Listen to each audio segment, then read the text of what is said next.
Thanks for joining us at Inclusion Fusion. My name is Katie Wetherbee. I'm with Key Ministry, and I am very pleased to welcome today Steve Grcevich, who is a child and adolescent psychiatrist, and more importantly, he is the founder and the president of Key Ministry. Steve, thanks so much for joining us today. We're really glad that you've not only decided to come and speak at Inclusion Fusion, but that you invented Inclusion Fusion at all.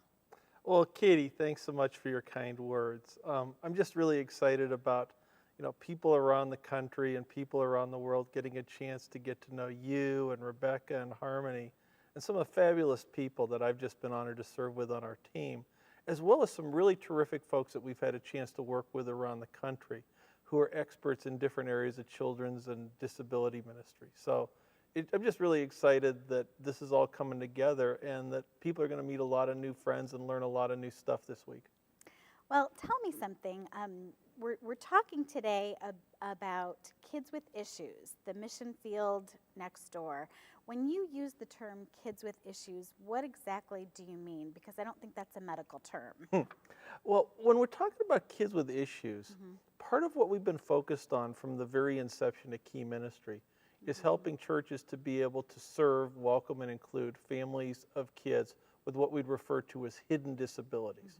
So that when we're talking about issues, we're largely talking about kids who would have emotional, behavioral, developmental, or neurologic problems where there aren't outwardly apparent physical symptoms.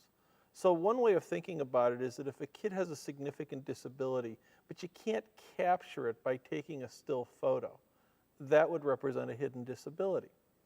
And so going back to the mid-1990s, I was involved at the time in a really cool church on the west side of Cleveland, Bay Presbyterian, that was started to develop some resources and some services to support families from within the church who had adopted kids out of Russian and Bulgarian orphanages with some fairly complex emotional and behavioral problems. And, in the process of them starting up their ministry, it, dawned on me that, well, the kinds of kids that we would see, in a child psychiatry practice like the one that I worked in, maybe having some issues that would contribute to those kids and their families having a real hard time being able to make a connection with a local church family.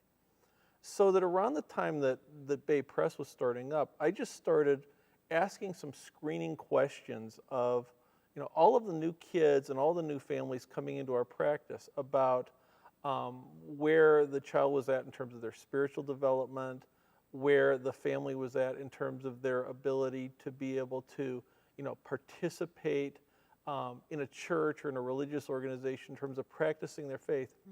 And quite honestly, I was horrified by what I heard. And the reality is, and I want to be very careful with statistics, but in the 15 years since that time, if I had to give it a ballpark estimate, I would say that on any given Sunday, if a family has a child with a significant issue or hidden disability, I would guess it's at least 50% less likely that that family is involved with their church or their place of worship on the weekend, compared to families where they're not dealing with something like this. Right.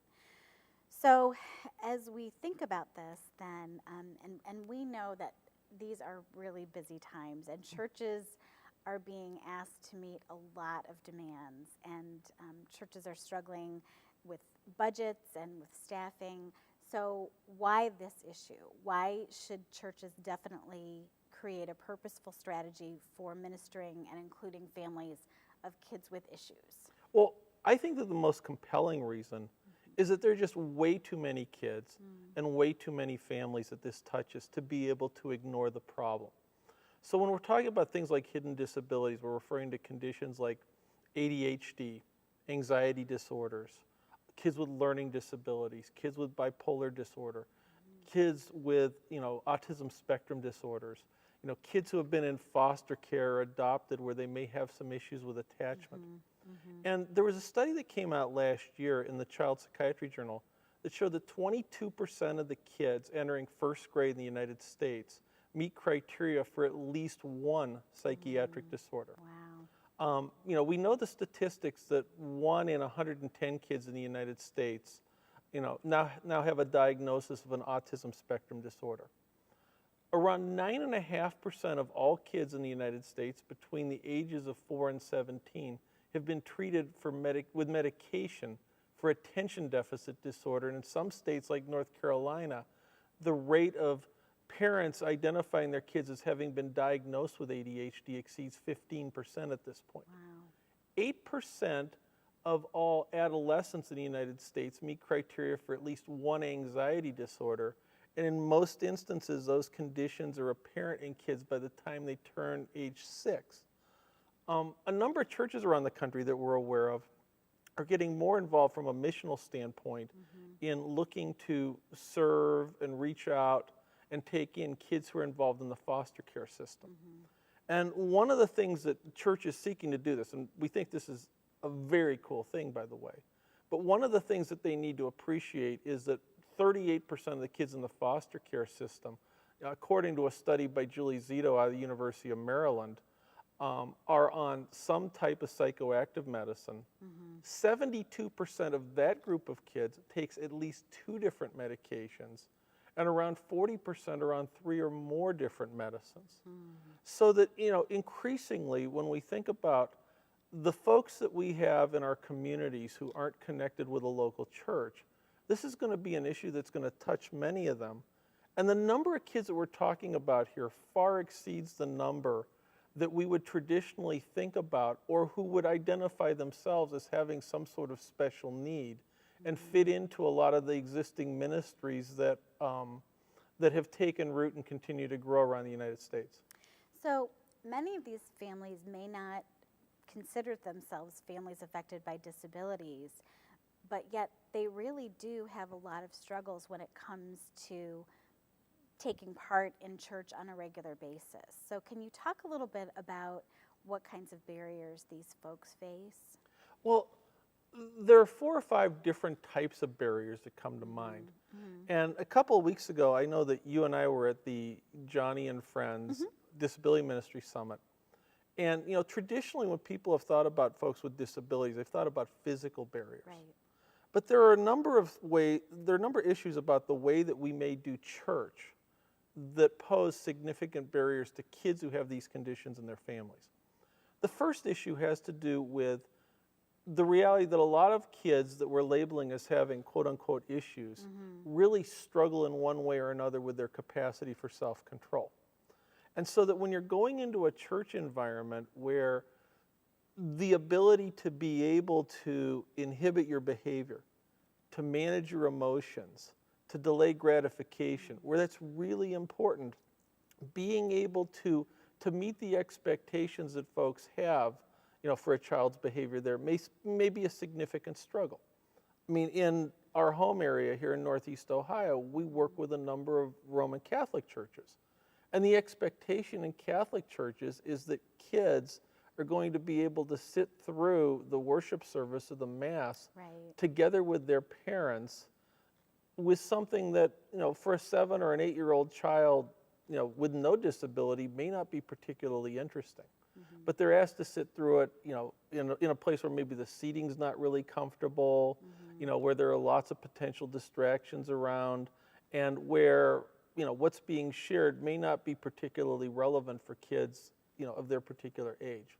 So it's really sort of extra difficult because some of what you described in terms of expected behavior would be considered spiritual ideals. And because of their diagnoses, they're unable to match up with those ideals. Is that right? Absolutely. Okay. Another way of thinking about this in terms of the barriers is that our friend and colleague Harmony Hensley from Vineyard in Cincinnati did a couple of blog posts on the blog that I write last month, looking specifically at the notion of hostile ministry environments. Interesting. In that, if you're a child, say like with an autism spectrum disorder, what we see sometimes with kids with different anxiety problems or ADHD, is that they have difficulty processing an excessive amount of sensory information.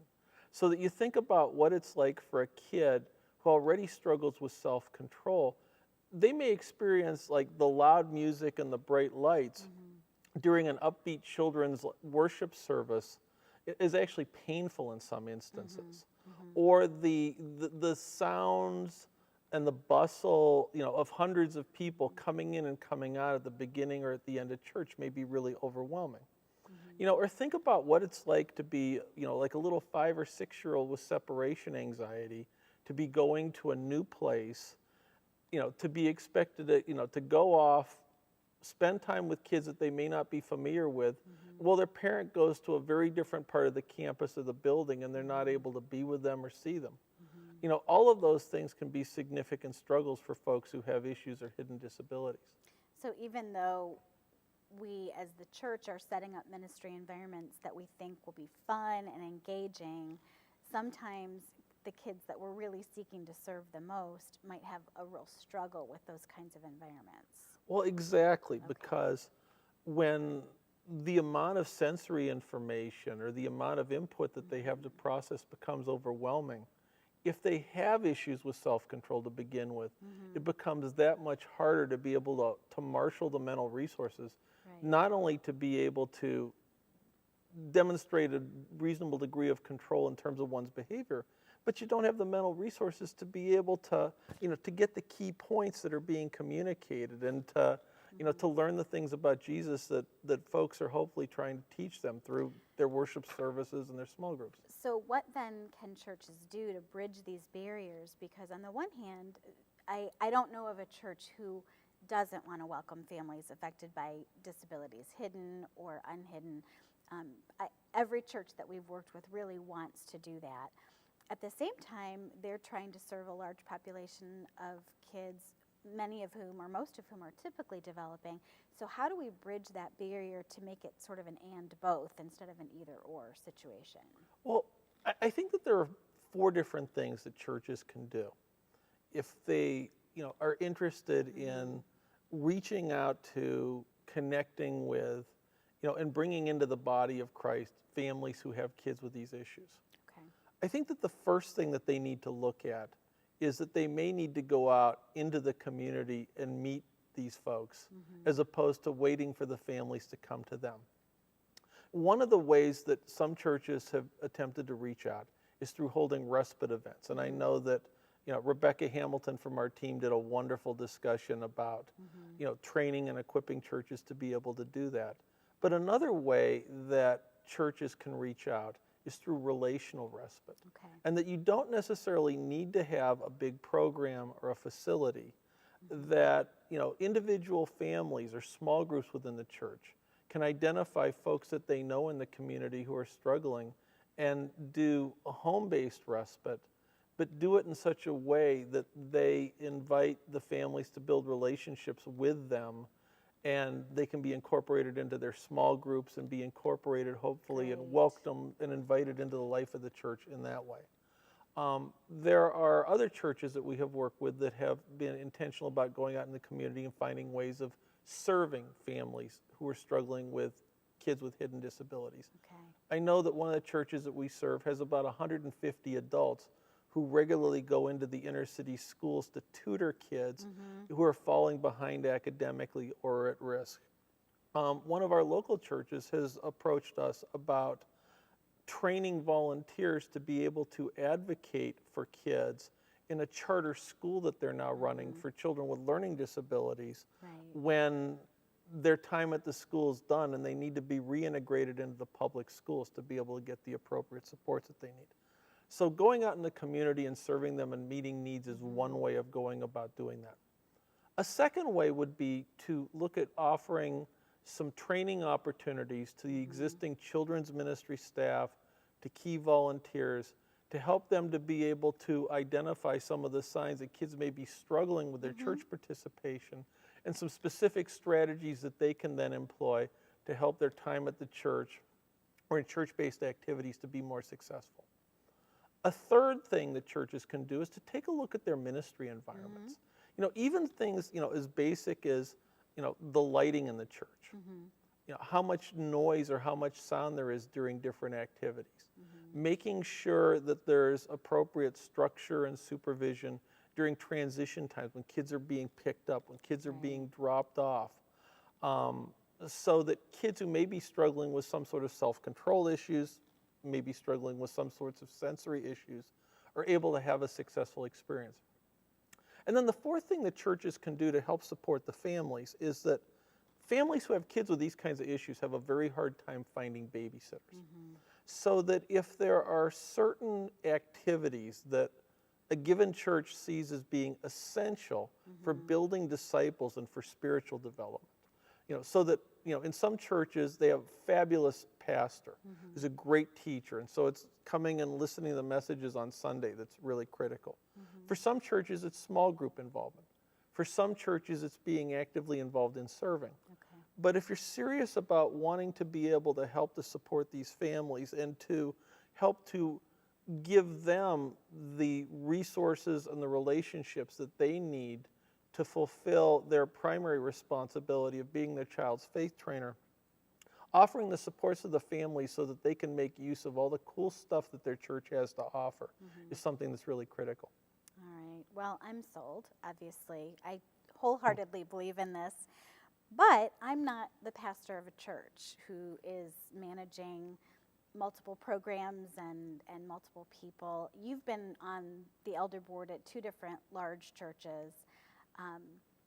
If you were advising someone who's listening to this talk today, who has a real passion for special needs ministry, what advice would you give for sort of selling this idea to the church leadership and helping them to understand the urgency?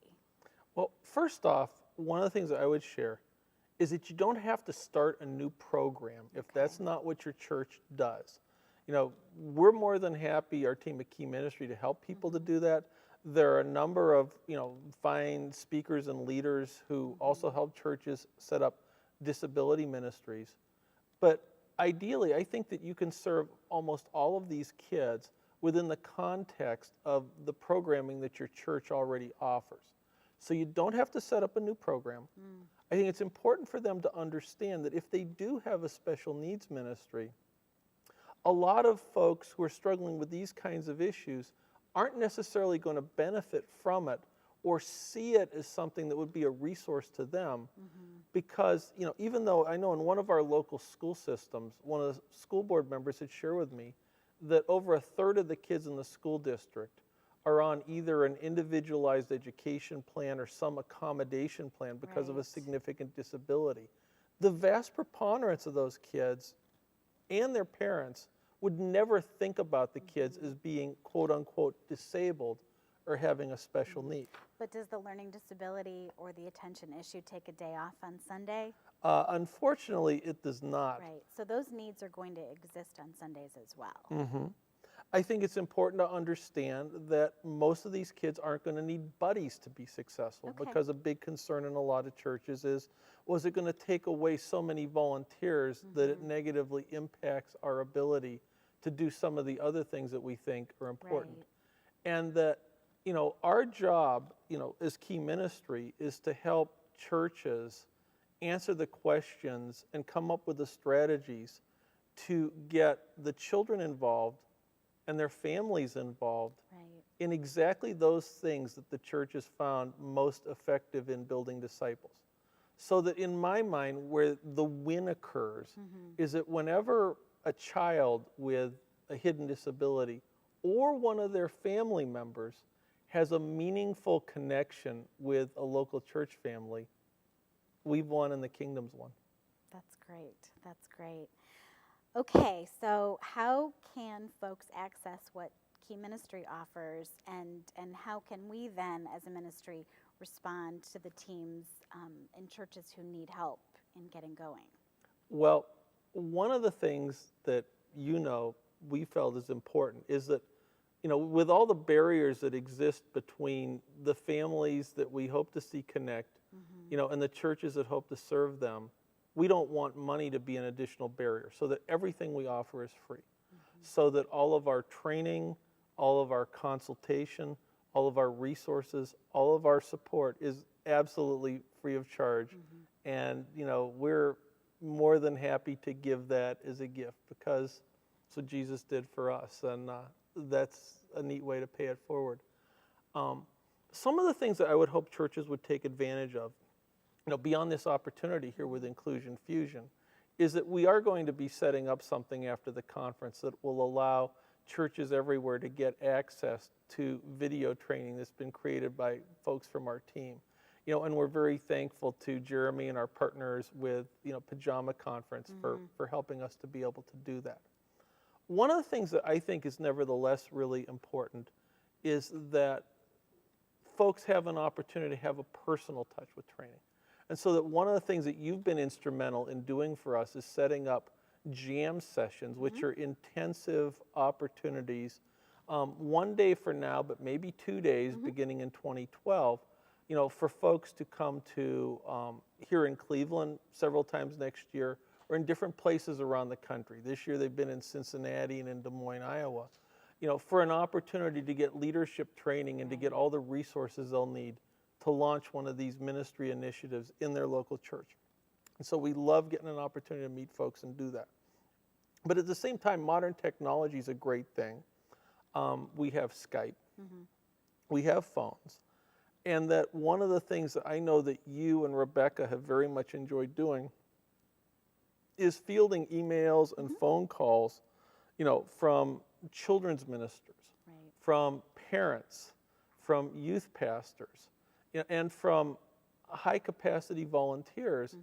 And you've been willing to email with them, get on the phone, you know, in some cases when we're in the area, go out and do some live observation or consultation, and brainstorm the little kinds of problems that arise when you get a complicated kid where you're just trying to figure out what the best way is to serve them.